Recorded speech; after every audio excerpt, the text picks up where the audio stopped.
Chronicles of the Grim Reaper, A Fracture Between Realms, by Griz Calderon. There are tremors even I can feel, not of earth or bone, but of balance. It began on a night when the sky had no stars. A soul should have risen from a man's final breath, a clean passing, a quiet end. But nothing came.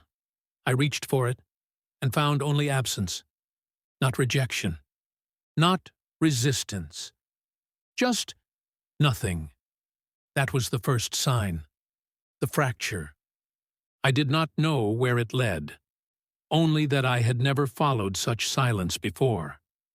And so I stepped across the veil and entered a realm I was never meant to walk. They call it the between, but no word in any language can hold what it truly is.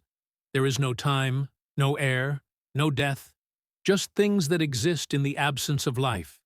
Creatures of thirst, creatures of cold, creatures like Drelith. In the between, they crawl, fly, creep, slither. They feed upon each other in endless hunger. Parasites of undeath, made of mimicry, not flesh, shapes warped by instinct and starvation.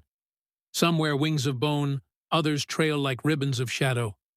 All are hollow, and once they could not die. Until now. I felt it the moment I arrived. Something had shifted. A rule had broken. They were weakening. I moved through the void, searching the folds of unlight for the source. Then I saw it. A tear. A rupture in the nothing, jagged and raw, as though one of them had fallen through their own world. Not escaped. Collapsed. It was not planned. It was survival's final twitch. Drelith had fallen into my world. Drelith did not understand what it had found. It had no mind as we do, no memories, no name, until this moment. It had always known hunger. But now it felt possibility. The world was wrong to it, too sharp, too warm. The sun carved into its skin. Trees hissed. Wind burned. Time existed, and with it came the truth. It was dying here too. But here, at least, things lived. Blood moved. Hearts beat. Drelith could feel them. It followed those pulses like a predator drawn by the scent of heat. And it saw him, a man, alone, walking through frost and silence, unaware that fate watched from two sides of the veil. Drelith stalked him from the edges of night, drawn by what it did not comprehend.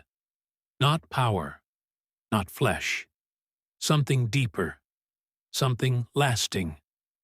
And it struck. Not with rage, not with malice, with need. Its mouth opened, a void where teeth should be. It did not bite so much as take. Time, warmth, soul. The man's body fell to the stone, and something inside him twisted. Drelith felt stronger, but only for a moment. The world rejected it. The strength ebbed faster than it rose. It had not fed enough. It never could. Drelith turned and fled into darkness. Not victorious, not reborn, just delaying the inevitable. I arrived just as the snow began to fall again. The alley was quiet. His body lay still. Drelith stood above him, its form barely holding shape, glitching, flickering between planes. It looked at me. It saw me. Few things ever do. I stepped forward, my hand raised, not in violence, but in duty. I reached for its essence, but touched only void. Drelith could not yet be claimed. Its form resisted death, even as its soul flickered like a fading ember. We stared across the frozen space. It did not speak aloud. It had no voice. But the message came all the same. You were too late. but not always. And with that, it vanished. Back to the between. Back to the dying. I returned to the between. It was no longer a realm of endless hunger. It was a graveyard of its own making. The creatures were falling, one by one, not in battle, not by curse, but by the slow rot of eternity running out. And now I could reach them. Their immortality cracked. Their protections shattered. Their souls, fragments, echoes, shattered things I could finally gather. I claimed them gently. I released what remained. And Drelith? It was among them. When it returned, it could no longer hold itself together. The between rejected it as surely as the world above had. Its last breath was a collapse into silence. I reached once more. And this time, I did not fail. But it had left something behind. A remnant, a rot, a curse.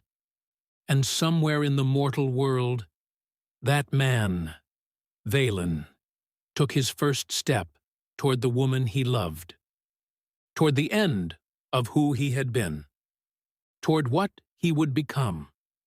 I stood at the edge of both realms, scythe in hand, and I whispered into the falling snow, "And now the curse lives in a soul I may never reach."